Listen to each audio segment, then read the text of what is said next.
Tata institute of social sciences की एक study जिसने बताया है कि 2051 तक मुस्लिम आबादी 30% हो जाएगी मुंबई शहर में और हिंदू आबादी रह जाएगी 54%। लेकिन इसमें अधिकांश जो मुसलमान होंगे वो अवैध घुसपैठिए होंगे बांग्लादेश से और म्यांमार से आए हुए, जिनकी वजह से ये मुस्लिम आबादी बढ़ेगी।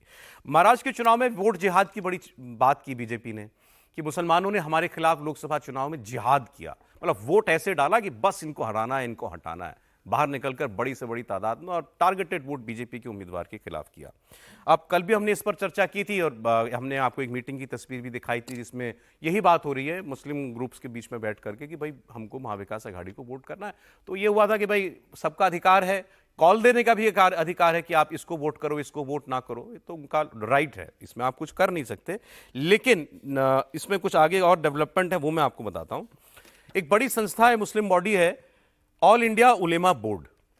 इसने बाकायदा चिट्ठी लिखकर अब महाविकास आघाड़ी को समर्थन देने का ऐलान कर दिया है। ऑल इंडिया उलेमा बोर्ड ने कांग्रेस पार्टी के नेता नाना पटोले को चिट्ठी लिखकर अपना समर्थन देने का वादा किया है। उनके समर्थन का मतलब मुस्लिम वोट्स का ही समर्थन हुआ। उलेमा बोर्ड के मेंबर्स ने नाना पटोले, कांग्रेस के लीडर पृथ्वीराज चव्हाण, शरद पवार और जयंत पाटिल, दोनों एनसीपी शरद पवार से हैं, शरद पवार जी खुद हैं उसमें, और उनसे मुलाकात की थी। और इस मुलाकात के बाद महाविकास आघाड़ी की सपोर्ट में ये चिट्ठी जारी की गई है। लेकिन इस चिट्ठी में उन्होंने ऐसे ही नहीं, बिना किसी शर्त मुस्लिम वोट का वादा कर दिया है। शर्तें सुनिए।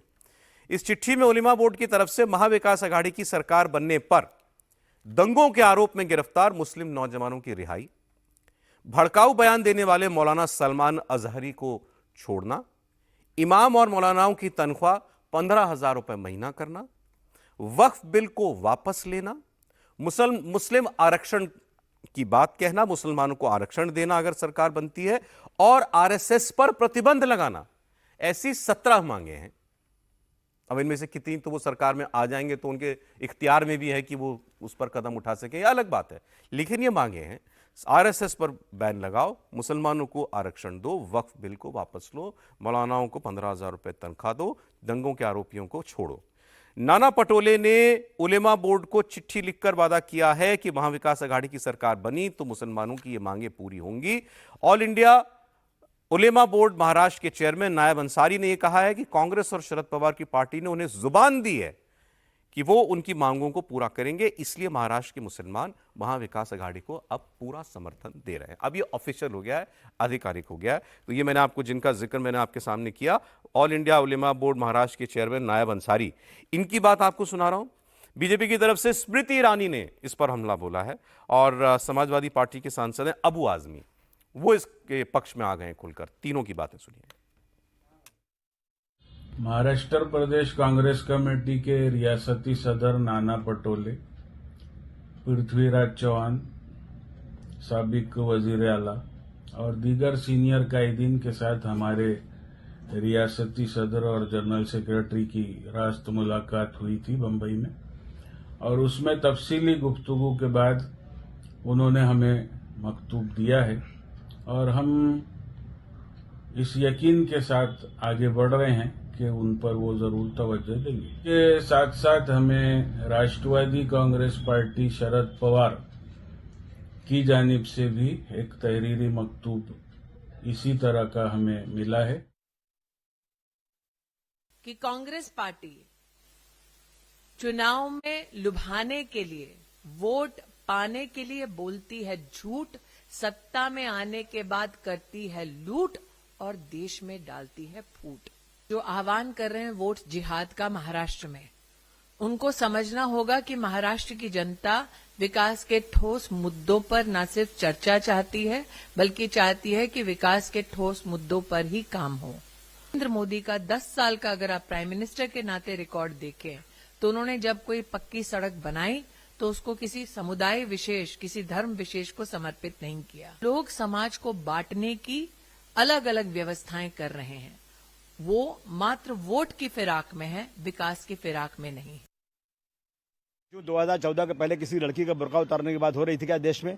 मैं पूछूं, गाय बैल के नाम पे मुसलमानों को मारना पहले तक कभी हो रहा था क्या? मैं कहता हूं कि मॉब लिंचिंग का पहले केस हो रहा था क्या? गरीब मुसलमानों को अकेले पकड़ के, दाढ़ी पकड़ के उनको कहना, नऊज बिल्ला, अफसोस होता कि अल्लाह को गाली दो, तुम अपने अल्लाह को गाली दो, तुम जय सिया राम बोलो, पेड़ में बांध कर लटका कर मारना पहले हो रहा था क्या? ये सारी चीज़ें हो रही हैं। इसलिए मैं समझता हूँ कि उलमाओं को नहीं बल्कि सारे देश के जितने लोग डॉक्टर भीमराव अम्बेडकर के कानून को मानते हैं, जितने डॉक्टर भीमराव अम्बेडकर के अनुयायी हैं, वो सब के सब इनके खिलाफ काम करने वाले हैं। ये समझ लें, ये इस तरह से बुद्धू किसी को बना नहीं सकते। MBA is not Muslim league.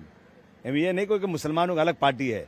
MBA में इसी देश के लोग जो हैं, कांग्रेस है, शरद पवार साहब हैं, उद्धव जी हैं, ये इसी देश के लोग हैं जो भारतवर्ष के रहने वाले हैं, उनको सपोर्ट दिया जा रहा है। कोई हम लोग के मुसलमानों की पार्टी नहीं मुसलमान बना रहा है। जिन लोगों ने जुल्म जाति किया वो हमसे वोट की उम्मीद कैसे कर सकते हैं? इनका कलेजा क्यों फट रहा है? वोट जिहाद नाम को किस तरह यूज़ करोगे आप? पैन जिहाद, लव जिहाद, वोट जिहाद, लैंड जिहाद, नॉनसेंस, ये सब चीज़ें करके मैं समझता हूँ कि प्राइम मिनिस्टर जैसे आदमी, होम मिनिस्टर जैसे आदमी जो देश की कुर्सी पर बैठे हुए हैं, वो इस तरह की ओछी बातें करेंगे। मैं समझता हूँ कि ये बिल्कुल उनको गवारा नहीं होता।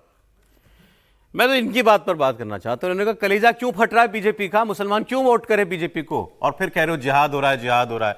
नहीं ठीक है, मुसलमान करेगा एक तरफा वोट जिसको नहीं, बात तो सही कर रहा है। जिस सोसाइटी को आप कहते हैं कि पंचर बनाने वाला है, जिस सोसाइटी को आप अनपढ़ है, जिस सोसाइटी को आप कहते हैं गवार है, वो अच्छी तरीके से जानता है कि उसके समाज का हित कहां पर है।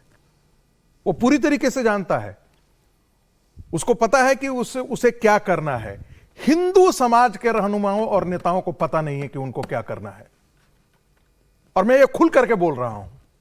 हिंदू समाज के लोगों का जो नेतृत्व कर रहे हैं, ये मठ में बैठे हुए और कुंभ में बैठे हुए साधु आचार्य, जो लीलन के सैफरन पहन करके बैठते हैं और एसी चैम्बर में बैठे रहते हैं। आने वाले में दिन में उनका न चबूतरा रहेगा, न शस्त्र रहेगा, न आश्रम रहेगा।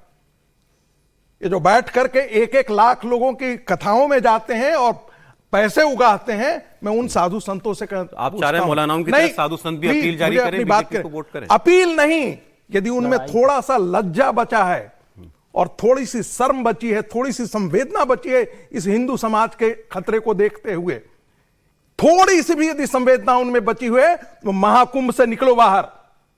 बहुत बड़ा एक समय स्वामी विवेकानंद ने इस देश के हिंदुओं को कहा था, मंदिरों में जाने की आवश्यकता नहीं है। महर्षि अरविंद ने कहा था कि एक समय ऐसा आएगा जब हिंदू समाज को मुसलमानों से रक्षा करने के लिए सड़कों पर लाठियों के साथ खड़ा होना पड़ेगा। यह मैं नहीं कह रहा हूं, यह महर्षि अरविंद के स्टेटमेंट है। वो दिन आ गया है। ये साधु संत जो ये मैं सैफरन पहन करके और जो बैठे हुए हैं, क्या करें वो ये नहीं बता रहे। उनको जाकर के हिंदू समाज को जागृत करने की आवश्यकता है, क्योंकि नेताओं की क्रेडिबिलिटी इतनी गिर गई है कि उन पर वो विश्वास नहीं कर। वो जाकर के यदि बताते हैं साधु संत समाज में जाकर के कि देखो तुमको जातियों में बंटना की जरूरत नहीं है, सबसे बड़ा इस देश का खतरा है तो बेरोजगारी नहीं है, इस देश का सबसे बड़ा यदि खतरा है तो इस्लामिक समाज की जो ये जो अतिवादिता है, ये पॉलिटिकल इस्लाम इस देश का सबसे बड़ा खतरा है। और मैं ये खुले तौर पर ये बोलता हूं कि आने वाले दिनों में भी ये सबसे बड़ा देश के लिए घातक होने वाला है। यही कारण है कि आप पश्चिम बंगाल की पूरी डेमोग्राफी बदल गई है, आप सीमांचल की पूरी डेमोग्राफी बदल गई है, आसाम के एक हिस्से की डेमोग्राफी बदल गई है, पश्चिमी उत्तर प्रदेश की डेमोग्राफी बदल गई है, दिल्ली एनसीआर की डेमोग्राफी बदल गई है, महाराष्ट्र की डेमोग्राफी बदल गई है। फिर भी इस देश का नेता सेकुलरिज्म का तलवे चाटता हुआ चुप्पी लगा करके बैठता है, और हमारी न्यायपालिका इनको संरक्षण प्रदान करती है। खुली चुनौती के तौर पर हिंदुओं को सड़कों पर आकर के इसका पूरा विरोध करने की आवश्यकता है। सर ये बात हम लोग कल भी कर चुके हैं कि ये मतलब किसी का जायज हक है कि वो किसी के लिए कॉल दे कि इसको वोट दो ना दो। अभी जो बॉडी है ये चिट्ठी लिख कर कह रही है कि हम मुसलमान जो है महाविकास आघाड़ी को वोट करेगा। ये बॉडी तो इसके वेबसाइट पर जाके देखेंगे तो कुछ साल से इसकी कोई एक्टिविटी नहीं थी, लेकिन ऐसी बड़ी सब जो अगर क्योंकि इसके ऐसी एक नहीं होगी ना, कई होंगी। हाँ वही ना, तो ये जो है इनके बारे में कहा था कि जो सुन्नी का बरेलवी सेक्ट है ना, उसमें जो दरगाहों के सज्जाद नशीन है, और जो मस्जिदों के इमाम है, जो मदरसों में पढ़ाने वाले मुल्ला हैं, वो उन सबको मुफ्ती हैं, उन सबको मिला के संगठन बनी थी। और इसने देखिए अब सवाल तो यही है कि फिर ये रागी जी जो है फिर याद आ जाएगा 2016 में जो वर्ल्ड सूफी फोरम बुलाया गया था, उसका आयोजक यही संगठन था, और वो बड़ी शान से जो है दिल्ली में मनाया गया और बहुत सारे लोग उसमें आए थे, भाषण दिए थे। और अभी जो सीर तन से जुदा का नारा लग रहा है, वो जो दावते इस्लामी पाकिस्तान का संगठन है वो भी उसमें आया था, उसमें उसका जो हेड है। तो अब कई बार हमारे देश में जो यहाँ की आईवी है उसको समझने में भूल होती है और आप किसी को बढ़ाते हैं, उसका वर्ल्ड स्तर पर संबंध बना देते हैं। सर एक फिर अपनी बात कंप्लीट कीजिएगा। अमित शाह जी का रिएक्शन इसी पर आया है, अभी एक बार सुना देते हैं। आरक्षण काटकर मुसलमानों को आरक्षण देना चाहती हैं। मैं यहां से राहुल गांधी को चेताना चाहता हूं, आपके मन में जो भी षड्यंत्र हो, राहुल बाबा, जब तक भारतीय जनता पार्टी है इस देश में माइनॉरिटी को आरक्षण नहीं मिलेगा, नहीं मिलेगा, नहीं मिलेगा। पिछड़ा वर्ग, दलित और आदिवासी को आरक्षण बाबा साहेब आंबेडकर ने दिया है, आप इसका अपमान नहीं कर सकते। अमित शाह जी ने थोड़ी और आगे की बात कह दी है कि आरक्षण देना चाहते हैं मुसलमानों को विपक्षी नेता। नहीं, वो तो प्रधानमंत्री भी बोल चुके हैं और ये बात सही है कि चाहे हम भारतीय जनता पार्टी की जितनी आलोचना करें, अगर मुस्लिम आरक्षण के पक्ष में और इन सब के विरुद्ध कोई अगर खुल के थोड़ा खड़ा होता है तो यही पार्टी खड़ी होती है, क्योंकि अब उद्धव ठाकरे की शिवसेना तो मान लीजिए उधर चली गई है। तो ले दे के राजनीति में जो लोग ये मानते हैं कि ये डेमोग्राफी चेंज और ये खतरनाक खेल हो रहा है, हालांकि मैं बता दूं, मैं अनेक मुसलमानों से मिलता हूं, इस देश में राष्ट्रवादी मुसलमान भी हैं जो इसको स्वीकार नहीं करते हैं, लेकिन उनकी ताकत अपने ही समाज में खत्म कर दी गई है, क्योंकि पॉलिटिकल पार्टियां, सभी पार्टियां उन्हीं को आगे बढ़ाती है। अब यह संगठन जिसको धक्का मार के निकालना चाहिए, अगर ऐसी हिम्मत कर रहा है कि इस देश में इस निंदा कानून बना, तो पड़ा ही नहीं है।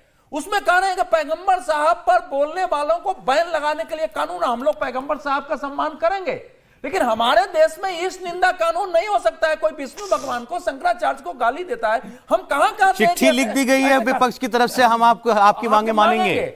पुलिस में भर्ती करनी ही पड़ेगी, इनको पुलिस की भर्ती में प्राथमिकता दी जाए। उसमें लिखा हुआ है कि पुलिस की भर्ती में हमारे लोग होने चाहिए। जो 17 आप मांग देखेंगे, आरएसएस पर ही बैन लगवा देंगे कि बैन इन पर होना चाहिए। पहले तो इसकी जांच करो कि इसमें जो मुफ्ती हैं, मौलवी हैं, मैं तो गृहमंत्री से मांग करूंगा कि इस देश में सर्वे की बजाय देश के जितने बड़े बड़े इंक्लूडिंग देवबंद जैसे मदरसे हैं, उनके प्रमुखों की, मौलवियों की, सबकी एक बार जो है विदेश यात्राओं को चेक करना चाहिए। 10 साल में कहां कहां गए हैं।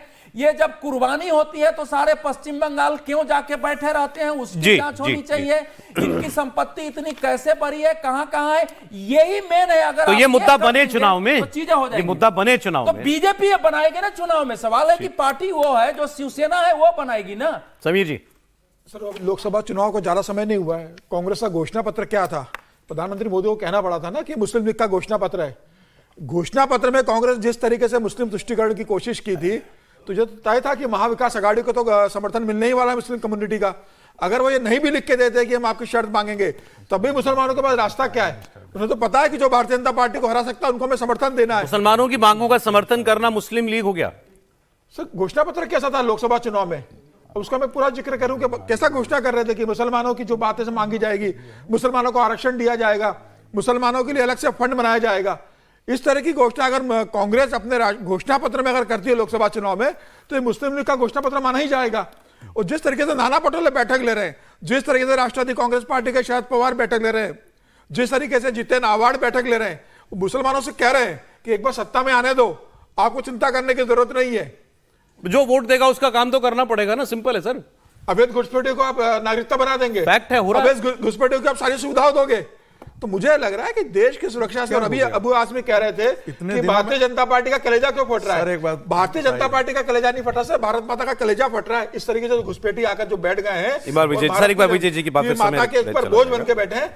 ये देखना पड़ेगा मुझे। प्रधानमंत्री मोदी और अमित शाह को सारे काम छोड़ के ये फिर मुस्लिम लीग वाली बात करना चाहिए। पहले फिर मुस्लिम लीग वाली तोहमत लगेगी विपक्ष पर, खासकर कांग्रेस पर। देखिए, जो लोग उलेमा वाले लोग, एक तो मेरे को संगठन की कोई बहुत ताकत, मुझे तो नहीं पता कितनी ताकत है, मेरे हिसाब से तो बहुत वो एक रिजेक्टेड जैसा ऑर्गेनाइजेशन है, जब बहुत सारे लोग अपने बैनर पर बना लेते हैं। लेकिन पहले आपके साथ किया था ना discussion, all India Muslim personal law board ने बाकायदा कहा था शरद पवार जी को, हमें 25 सीटें बताई हैं, यहाँ मुस्लिम आबादी ज्यादा है, यहाँ मुस्लिम उम्मीदवार दे दो। और मान लीजिए ये मजबूत संगठन भी है, तो भी वो मांग करे तो इसमें क्या आपत्ति है। लेकिन जो लोग मान रहे हैं, हम उस पर सवाल नहीं कर रहे ना, सवाल उनसे कीजिए कि जो लोग उनके साथ खड़े हैं या उनकी जो गैर वाजिब मांगे, बहुत सारी वाजिब मांगे भी होंगी, बहुत सारी गैर वाजिब मांगे भी होंगी। ऐसा नहीं है ना कि आप कोई भी मांग होगी उसको आप मुस्लिम लीग कह देंगे। तो बहुत सारी मांगे होंगी जिन पर बात करेंगे। तो लेकिन सवाल तो उन लोगों के साथ करें जो उनके साथ खड़े हैं या उनकी गैर वाजिब मांगों को मान रहे हैं। कोई भी मांग तो कोई भी कर सकता है ना, किसी भी तरह की मांग करेगा। महाविकास आघाड़ी से सवाल करें। हाँ, और जैसे आपने कहा अमित शाह जी का भी मैंने भाषण सुना, ये जो अभी आपने चलाया है, उससे क्या निकलता है? ये क्या जो अभी आपने TIS की जो रिपोर्ट दिखाई है उसका जवाब है? वो तो होम मिनिस्टर है, वही सबसे जिम्मेदार मंत्री है इस सरकार में। घुसपैठियों पर वो अगर बोल रहे होते, बल्कि मैं कहता हूं इसका नुकसान होगा। जो वो कह रहे हैं कि मुसलमानों को आरक्षण नहीं देगी सरकार, नहीं दे, वो नीति में उसमें मुझे परेशानी है, लेकिन वो तो उनको कॉन्सेंट्रेट करेगा पूरे के पूरे मुस्लिम वोट को भारतीय जनता पार्टी के खिलाफ खड़े। मुझे लगता है सर वो वहां तो क्लैरिटी है, ये हमारे खिलाफ ही है। वो तो वोट जिहाद क्यों कहते हो? जो लड़ाई आपको लड़नी है होम मिनिस्टर के तौर पे, ये घुसपैठियों, रोहिंग्या जिस पर लगातार बात हो रही है, उस पर आप कौन सी लड़ाई लड़ रहे हैं? और दूसरी बात औपचारिकता पर देखिए आप, तो मैं देख रहा था माइनॉरिटी अफेयर्स मिनिस्ट्री का बजट जो है ना 5 गुना बढ़ गया यूपीए सरकार से मोदी सरकार तक आते आते, और 3125 करोड़ रुपए है इस समय। जो पार्टी अल्पसंख्यक मंत्रालय को खत्म करने की मांग करती है, जिसका एक आइडिया ये था कि ये मंत्रालय की जरूरत नहीं है, क्योंकि हम सब एक लोग हैं, सारी सरकार के जो काम हो रहे हैं सबके लिए हो रहे हैं ना, अल्पसंख्यक मंत्रालय में अल्पसंख्यकों के लिए अलग से नहीं हो रहा। अल्पसंख्यक आयोग को खत्म करने की घोषणा भारतीय जनसंघ के मैनिफेस्टो का हिस्सा होता था, लेकिन अभी 3124 और भारतीय जनता पार्टी ने 1980 में भी है। इसमें एक बात जो मुख्तार अब्बास नकवी ने कहा था उस समय जब वो अल्पसंख्यक मामलों के मंत्री थे, उन्होंने इस बात का जिक्र किया था कि जो बजट बढ़ रहा है वो किसी मुस्लिम का नहीं है, उसमें और भी अल्पसंख्यक है, सिख समुदाय, उसके अंदर जैन समुदाय, बाकी लोग भी और कहा जा रहा है। ऐसी बात है समीर जी, बातें कर रहे हैं समीर जी 24 चारों के चेहरों पर मुस्कान। नहीं समीर जी 24% इस देश के GDP में जैन समुदाय का कंट्रीब्यूशन है, और जिस सोसाइटी को आप करते हैं वो इस देश का खून पी रहा है।